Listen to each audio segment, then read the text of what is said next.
Welcome to the InnoGuide podcast, where we share the works of authors and mentors to guide innovation. I'm your host, Bob Boudelier. This podcast, my website, my newsletter, and my community are focused on helping you discover the secrets of innovation in the age of AI. Since I don't rely on paid ads, I want to thank our customers who bring me into their programs for typically 10 to 12 weeks as a technical product accelerator, working alongside their teams to help them develop products smarter and faster without adding risk, while bringing human-centered AI skills into their organizations. You can learn more at www.innoguide.net. In this episode, number 85, we'll be sharing part 2 of Runnin' Down a Dream, How to Thrive in a Career You Actually Love by Bill Gurley. Without further ado, please enjoy this episode. Let's get started.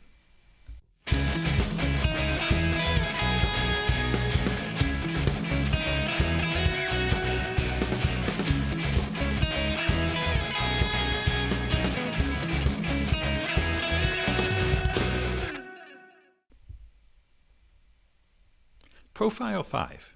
This is Jen Atkins' story. On the surface, it looks like a glamorous Hollywood success story. Celebrities, Vogue covers, Fashion Week backstage, billion-dollar beauty aisles. But underneath all of that sparkle, it's really a story about hustle, taste, nerve, and repetition.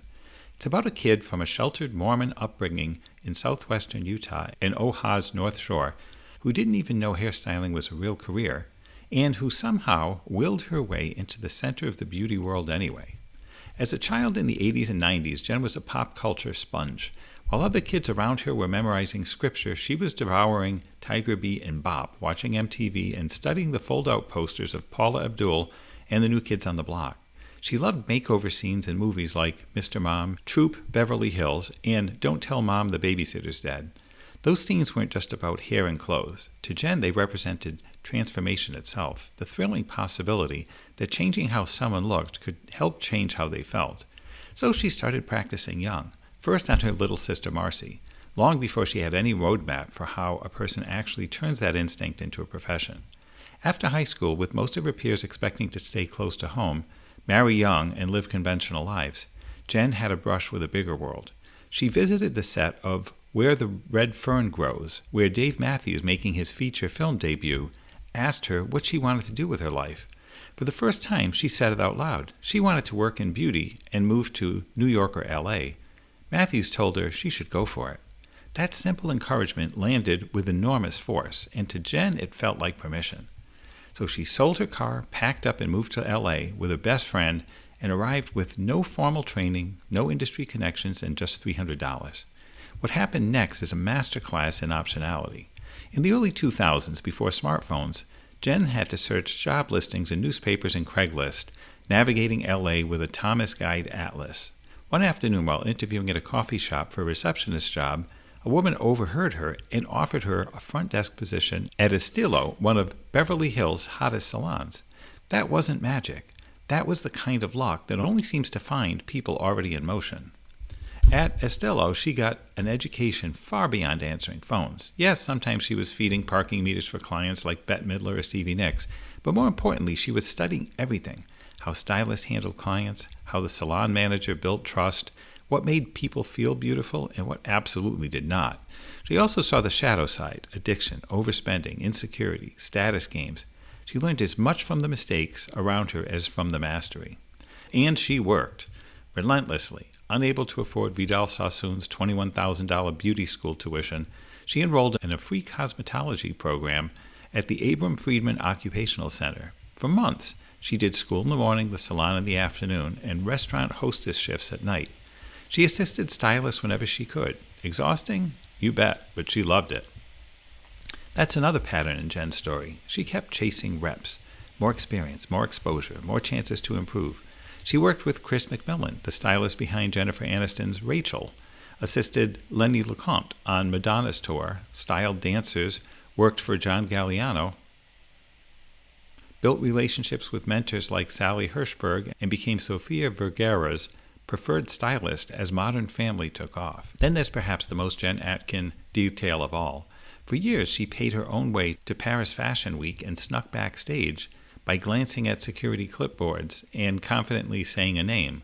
Once inside, she'd sew wigs, help models, and assist from 8 a.m. to 2 a.m., Even when she had real paying jobs of her own, she still slipped backstage in her spare time to get more reps on the biggest stage possible. Crazy? Yes. Strategic? Absolutely. A key turning point came through Lorraine Schwartz, the celebrity jeweler, which led to Jen meeting Kim Kardashian. Soon she was styling Kim, Khloe, Kourtney, and North, becoming a trusted presence inside an orbit that was exploding alongside Instagram.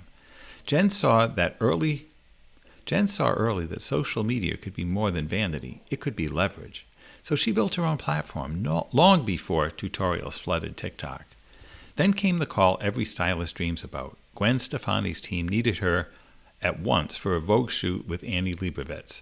Because Gwen didn't love her hair, Jen tore over to Sony Studios, arriving so quickly that the stylist she was replacing was still outside waiting for his Uber. Awkward? Incredibly. But Jen did what pros do. She looked at the mood boards, understood the assignment, and got to work. That January 2013 Vogue cover changed her life, because from there she expanded from stylist to entrepreneur. She launched Main Attics in 2014, planting seeds in the community and media.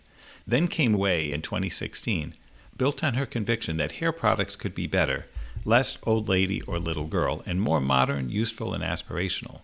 Then came Main Tools and Accessories and Highlight Artists, an incubator and management company for stylists, including many of her former assistants. What makes Jen's story resonate isn't just that she made it, it's how she made it, by moving to the epicenter, learning constantly, collaborating generously, and refusing to act like opportunity was a finite resource. She remembers what it was like to have no role models, so now she tries to be one. She returned to the occupational center where she trained and gave every student a Dyson dryer, worth almost $500. She shares the same message her old instructor remembered most clearly: don't give up. That, to me, is the heart of this chapter. Jen Atkin didn't wait for the perfect invitation. She kept showing up until the world made room for her. Principle 5. Go where the action is. If there's a single idea at the heart of this chapter, this is it. Geography still matters. For all the talk about remote work, digital access, and global connectivity, there are still places where certain industries pulse with more energy, more opportunity, more talent, and more momentum than anywhere else. If you want to maximize your odds, put yourself where the action is. That's why I begin with Tony Fadell. Long before he became known as the father of the iPod or helped lead the engineering for the iPhone and later built Nest, Tony was just a young man from Michigan obsessed with computers. Even before finishing college, he had already started multiple businesses: a semiconductor company selling parts to Apple, a mail-order software company for the Apple II, and an educational software venture for Macs with one of his professors. He even skipped the first week of college classes to run a booth at Apple Fest in San Francisco. He wasn't casually interested. He was all in. And because he was all in, he understood something early. The center of gravity in his world was Silicon Valley. Reading Byte and Macworld, he noticed that the companies he admired were clustered in Northern California. So he started flying there on his own dime. One trip included a visit to the original Fry's Electronics in Sunnyvale, a place that struck him like a cathedral for technologists. For a kid who once rigged his clock radio so he could secretly listen to music through headphones at night, this wasn't just travel, it was a pilgrimage. Tony became fixated on one company in particular, General Magic, the secretive Apple spin-off where some of the legends behind the Mac had gathered. He turned down jobs at Apple twice, first for an internship and then for a full-time job, because he wanted General Magic. He didn't even fully know what they were building. He just knew that if people he idolized were there, that's where he needed to be. So he did something audacious.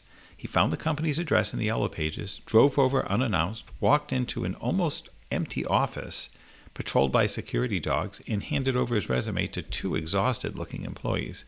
They told him they weren't hiring. Most people would have taken the hint, but Tony did the opposite. He went back to Michigan, hated being away from the valley, and kept pushing. He made calls, wrote letters, 15 to 20 of them by his estimate, and charmed Dee Gardetti, the head of HR, into taking him seriously. 7 months after his first surprise visit, he got an interview. By then, he had built up the company in his mind so much that he nearly buckled under imposter syndrome. But once he relaxed, sat on the floor with the team, and showed them his senior project, a portable touchscreen computer, they realized he was thinking in exactly the same direction they were. General Magic, it turned out, was working on an early version of what would someday become the smartphone. Soon, Tony got the call, a job offer, $28,000 a year. Not enough for valley living, but more than enough for him. He packed the car and went. That job did not lead to immediate glory. General Magic became one of Silicon Valley's most famous failures. But that's precisely the point. Relocating is not magic, and the first job is not always the dream outcome. Sometimes it is the crucial stepping stone, though. For Tony, being in the Valley put him in the right ecosystem, surrounded by the right people, solving the right problems. And that foundation eventually led to Philips, then Fuse, then Apple, where his experience culminated in the iPod and the iPhone, and later Nest, which Google acquired for $3.2 billion. That's the broader lesson. Different industries still have epicenters. Tech is in the Bay Area. Finance, publishing, and theater cluster in New York. Film and television live in L.A. Government in Washington. Biotech in Boston. Energy in Houston. Music still pulls people to Nashville. Being in those places gives you more jobs, more mentors, more networking, more events, and more exposure to trends, including more credibility, faster advancement, higher pay, more serendipity, and just as importantly, more energy. You are surrounded by people who speak the language of your ambition. Now, not everyone can relocate, and I'm realistic about that. Moving is hard, it's disruptive, expensive, and sometimes emotionally wrenching. You may need a support job while you grind. You may go from being exceptional in your hometown to being the least experienced person in the room. Good. That's often where growth begins. And if you truly can't move, there are virtual epicenters now too. Online communities, podcasts, live streams, digital networks, industry-specific platforms. There are also emerging hubs. Austin, for example, became a comedy center in recent years as Joe Rogan, Comedy Mothership, and a wave of major comics helped create a new scene. Epicenters can shift. But whether physical or virtual, permanent or temporary, the principle remains the same. Immerse yourself in the environment where your field is alive. Don't admire it from afar. Enter it. Let it change you. If the thought of moving toward your ambition sparks something in you, listen to that instinct. Go where the action is. Profile 6. Learning from the Legends. This is the story of another Robert from the Midwest, Robert Montgomery Knight, the boy from Orrville, Ohio, who grew up into Bobby Knight. And what strikes me most about this story is not just that he became one of the greatest basketball coaches of all time. It's how he got there, by treating learning as a lifelong pursuit and by seeking out the very best minds in his field over and over again. Knight grew up in a small, blue-collar town. His father worked for the railroad, his mother was a school teacher, and his grandmother, Sarah, helped instill in him a deep respect for older people. He was disciplined, smart, widely read, and already something of a hero worshiper. He devoured the Chip Hilton sports novels by Claire B., listened to crackling radio broadcasts of Cleveland Indians baseball and Kentucky Wildcats basketball, and fell in love with the romance of sports leadership long before he knew what his own career would become. He was a gifted athlete, 6'5", strong enough to play basketball, football, and baseball, but basketball was always the main thing. He carried the ball everywhere. Even as a teenager, he understood something important. He was probably not destined for greatness as a player. In a junior year essay called "It's Been a Great Life So Far," he laid out his ambition clearly. He wanted to go to college, join ROTC, and coach basketball. At Ohio State, he came off the bench behind future Hall of Famers like Jerry Lucas and John Havlicek. But he wasn't wasting those minutes not playing. He studied. He watched Coach Fred Taylor carefully, his emphasis on fundamentals, team play, and defense. He took notes on tactics, on player behavior, on philosophy. In his sophomore year, Ohio State won the national championship by beating Cal, coached by Pete Newell. What stayed with Knight wasn't only the victory, it was the realization that some of Ohio State's edge came from wisdom Newell had shared with Taylor, and that Newell seemed unbothered by that generosity. That made a deep impression on him. After college and a year coaching junior varsity, Knight joined the Army and maneuvered his way onto an assistant coaching job at West Point. The military environment suited him, discipline, toughness, structure, tradition, but what really accelerated his growth was what he did outside the gym. He chased wisdom aggressively. He asked veteran coaches about strategy, recruiting, motivation, anything that might make him better. One memorable example came in Chicago when Knight was scouting St. John's and met its coach, Joe Lapchick. Lapchick understood perfectly well that this young coach was trying to learn enough to someday beat people like him, and he welcomed him anyway. He offered him a train ticket, a hotel stay, dinner at the Diamond Grill. And At that same game, DePaul coach Ray Meyer offered him a ride to the airport. Knight never forgot that generosity. He kept doing this. He went to coaching clinics. He filled notebooks with lessons from legends like John Wooden. He sought out Claire B., the author whose books had inspired him as a child, and eventually drove B. to his Hall of Fame induction. He met Henry Eba, whose writings he had already studied, and later served as an assistant on Eba's 1972 Olympic staff. He went all the way to California to meet Pete Newell, and they became close for decades. Through John Havlicek, Knight also built a relationship with Red Auerbach of the Boston Celtics, absorbing ideas about roster fit, pride, and doing things the right way. By 24, Knight became the youngest Division I head coach in the country when the Army gave him the top job. There he built a winner and mentored a young point guard named Krzyzewski, Coach K, whom he later hired as an assistant. Bill Parcells was around too, serving as part-time assistant and beginning a friendship that stretched across sports. Then came Indiana in 1971. The program needed discipline and a reboot, and Knight brought both. He toughened practices, banned spectators, demanded conditioning, and built a culture around defense and attention to detail. But even then, he never stopped learning. One spring he went to Pete Newell's house with a stack of index cards, sat on the floor diagramming 74 offensive options beside him. That image tells you everything. Even a rising star was still willing to sit at the feet of a master. In 1976, all that learning came together. Indiana went 32-0, beat Michigan for the national title, and became the last men's college basketball team to complete a perfect season.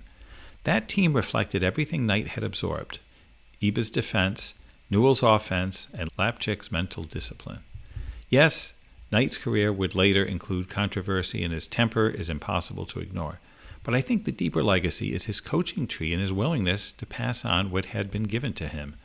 Coach K. Tara Vanderveer, Stephen Alford, Mike Woodson, Chris Beard, Keith Smart, so many others, Knight never forgot what it meant when the legends opened the door for a young coach from Ohio. That to me is the lesson. The great ones do not merely admire excellence from afar, they chase it. They study it, sit with it, ask questions of it, and then when their time comes, they pass it on. Principle 6, always give back. One of the clearest signs of real success, in my view, is not how loudly someone celebrates themselves when they reach the top. It's how many people they remember to thank on the way up. That's why I start this chapter with Shaquille O'Neal. When Shaq was named to the NBA 75th anniversary team, he had every excuse to make it about himself. He could have claimed his place among the greatest centers ever, promoted one of his many business ventures, or revisited every slight and doubter from his career. Instead, in a short speech on TNT, he did something far more revealing. He gave the credit away. He thanked Magic Johnson, Kareem Abdul-Jabbar, and Julius Erving. He thanked his stepfather, Sergeant Philip Harrison, who had taken a medium to high-level juvenile delinquent, as Shaq put it, and told him he could become one of the most dominant big men ever.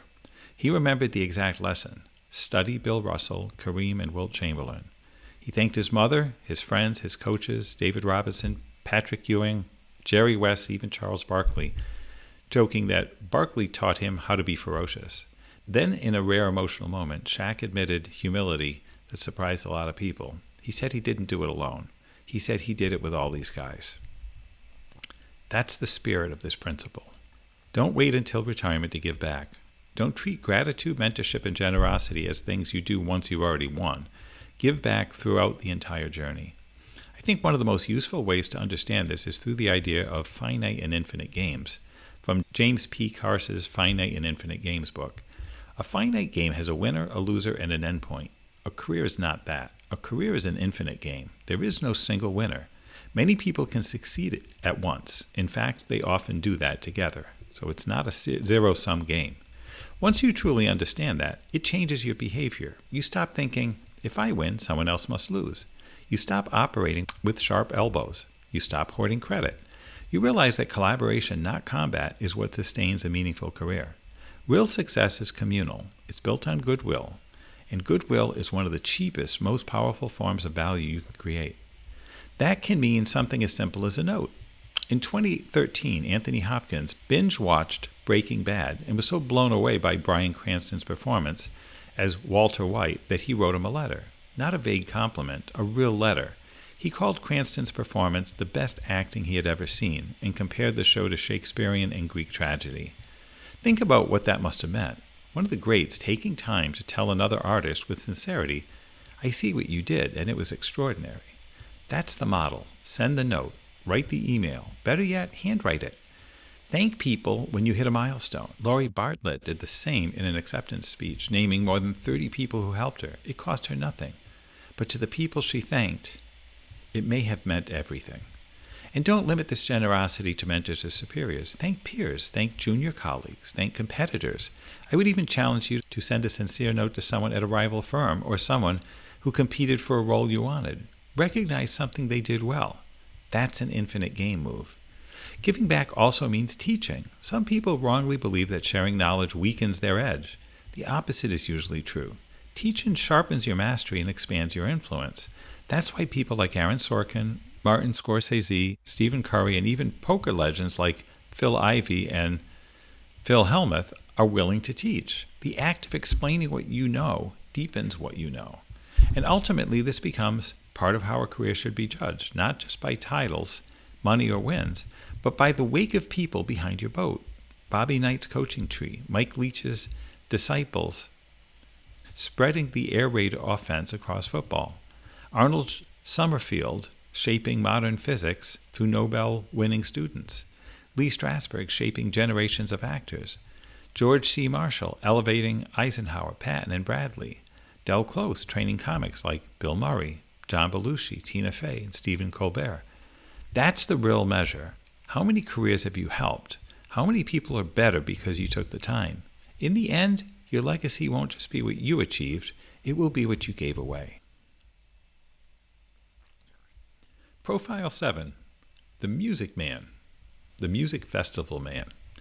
Jay Sweet's story is one of those winding, improbable paths that only makes full sense looking back at it.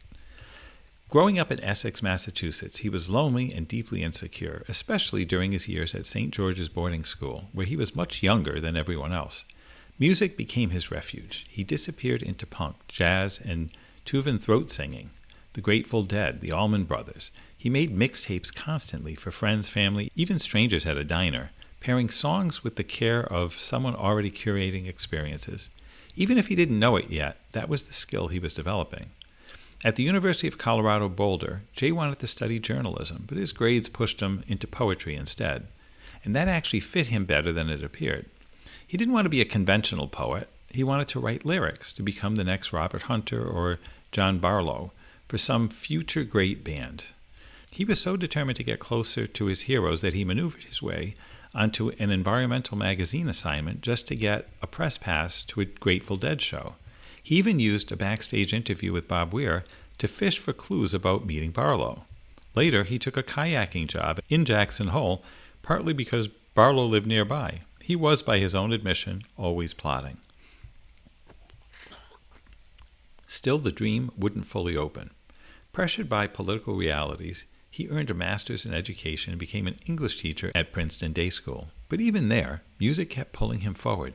Princeton happened to be connected to Phish, and Jay got close enough to watch lyricist Tom Marshall and Anastasio collaborate. He could see the life he wanted just beyond his reach. Then came a crushing twist. A college friend invited Jay to be his lyricist in Colorado, finally the chance he'd been waiting for. But within weeks, that friend was killed in a car crash. It was devastating. Jay quit teaching, bought a one-way ticket to Ecuador, and went out in search of, not opportunity, but escape. That detour mattered. In Ecuador, living in a cramped cinder-block room, Jay climbed Chimborazo, kayaked the headwaters of the Amazon, explored the Galapagos, and wrote 2 raw screenplays shaped by grief. One of them earned an honorable mention at the Nantucket Film Festival, which brought him back to the United States. Along the way, he struck up a conversation with a stranger who turned out to be Peter Farrelly. That chance meeting led to work in the film world, first as an art department coordinator on Outside Prop, and then on Me, Myself, and Irene. It was there that Jim Carrey noticed how Jay talked about music and told him bluntly that he was doing the wrong thing. That insight changed everything. Farrelly paid him to find the right song for a scene in Stuck on You, and Jay realized he had found his lane. music supervision. From there, he built a career helping match music to story, while also developing a reputation as a walking encyclopedia with a gift for recommendations and vibe. Then came the pivotal assignment, evaluating the Newport Folk Festival for Festival Network. Newport, once sacred ground for Dylan, Joan Baez, Pete Seeger, and Johnny Cash, had gone stale. Jay didn't submit a bland memo. He wrote an 18-page, single-space love letter and rescue plan. Festival Network collapsed during the 2008 financial crisis, but George Wine, Newport's founder, read Jay's report and took notice. Before hiring him, Wine sent him to be vetted by Pete Seeger and Ramblin' Jack Elliott. Seeger grilled him on Dylan songs and folk values. Jay answered with buckets of rain and proved he was music first, pure at heart. That endorsement changed his life. Jay took over Newport with a tiny salary, just $16,000 in 2009, and enormous pressure. But he rebuilt the festival through authenticity, trust, and community. He convinced skeptics that Beck belonged by sending Seeger a mixtape. He created the kind of place where artists like Dolly Parton, Hozier, and Jack White would show up for far less money because they believed in the spirit of it. When Noah Kahn canceled in 2023, Jay texted James Taylor, who simply took his boat across the bay and filled in.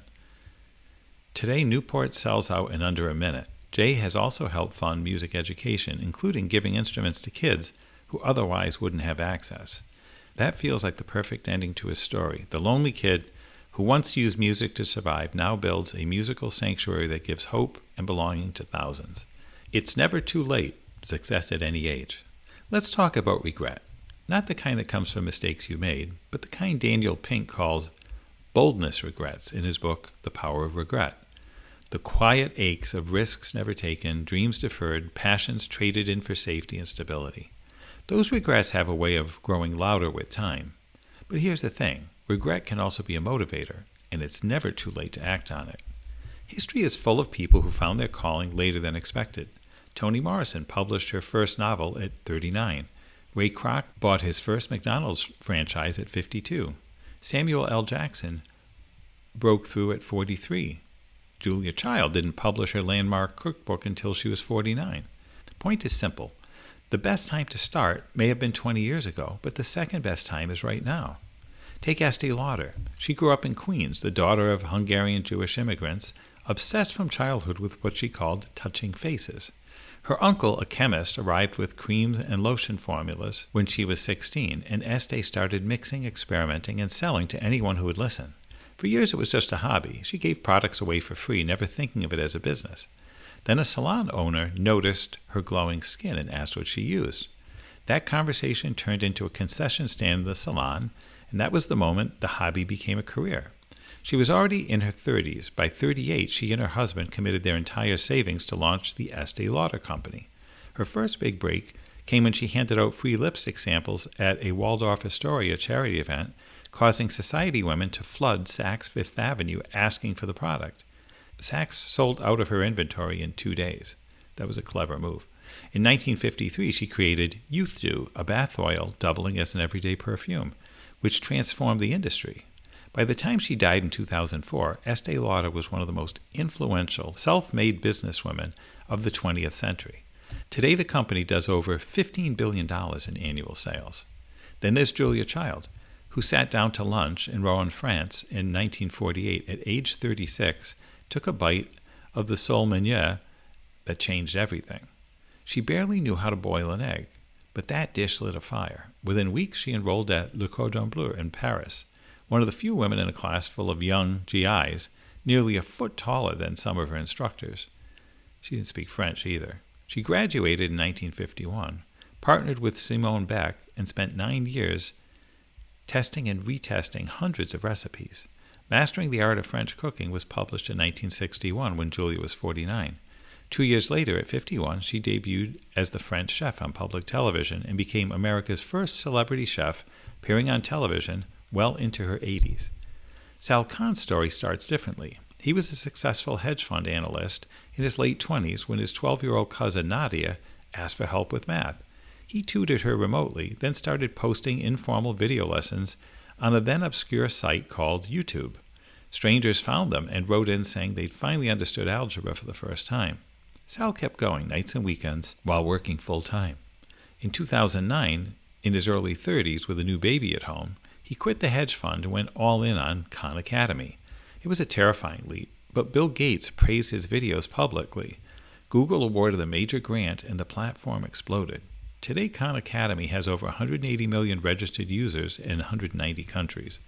And Tito Beveridge spent his first 2 decades chasing oil, running seismic crews in South America, doing environmental consulting, and selling mortgages in Austin. In his mid-30s, restless and unfulfilled, he watched a late-night show about finding your true calling, divided the piece of paper in half, wrote down what he loved and what he was good at, and distilling vodka, won. He maxed out 19 credit cards, built a shack on 12 acres of scrubland, and taught himself distilling from old moonshiner diagrams. In 2001, Tito's homemade vodka won the double gold at San Francisco's World Spirits Competition. And by 2019, it was the top-selling spirit in the United States. 4 completely different paths, but one shared truth: it's never too late.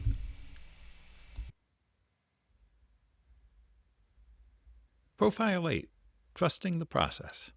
Sam Hinkie grew up in Marlow, Oklahoma, population under 5,000, son of a Halliburton employee.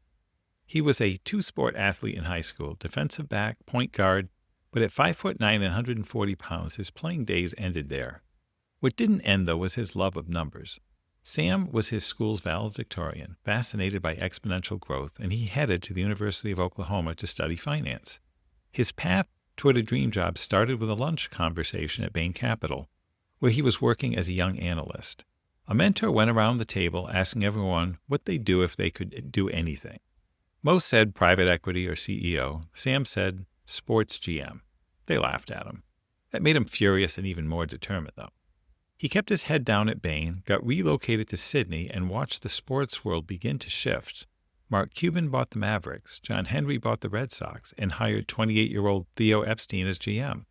Then Michael Lewis published Moneyball, and Sam read it in 2 days. That was it. He quit his lucrative job, applied to business school, and chose Stanford over Harvard, partly because when he told Stanford's career officer he wanted to be a sports GM, he said, "That sounds awesome," where Harvard's people just rolled their eyes. At Stanford, Sam cold emailed NFL teams offering to intern for free. During spring break, while classmates went to Aruba, he flew Southwest to visit 5 or 6 football franchises. He called it his roadshow. The Houston Texans took him up on it. He spent 2 years interning there, building draft evaluation software, learning the culture, and mostly staying quiet in meetings, earning the right to be heard before he ever opened his mouth.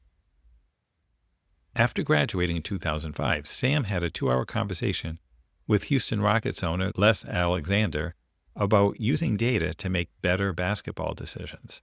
Les was a former bond trader, so when Sam talked about reducing risk and boosting return, Les got it immediately. And Sam was hired at 27, sleeping on an inflatable mattress while his wife drove him to work both ways. Within 2 years, he was the youngest VP in the NBA. He and GM Daryl Morey built the league's best analytics department, introducing concepts like true shooting percentage and wins above replacement into mainstream basketball. They made the playoffs every year Daryl was GM. They acquired James Harden in a trade widely praised as a masterpiece. They proved the model worked. In 2013, almost exactly 10 years after telling his parents he wanted to be a GM, Sam was hired to run the Philadelphia 76ers. What followed was controversial. Sam's rebuilding strategy, shedding talent, accumulating draft picks, losing badly in the short term to win big later, produced 3 of the worst seasons in NBA history. Fans called it the process. Sam wrote open letters explaining his thinking. Then the ownership pushed him out. But here's the thing. Right after Sam left, the team started winning. His draft picks became stars. Joel Embiid, who Sam drafted, became a 7-time All-Star and 2023 League MVP. Embiid once retweeted Sam with the words, "Trust the process. He died for our sins." Sam moved on to the Bay Area and started teaching at Stanford and ran what he called experiments, sitting in on private equity meetings, BC partner sessions, listening and learning. Then in 2020, he launched 87 Capital, a venture firm named after LBJ's 87-vote Senate victory margin. He calls it a den for data-driven dreamers.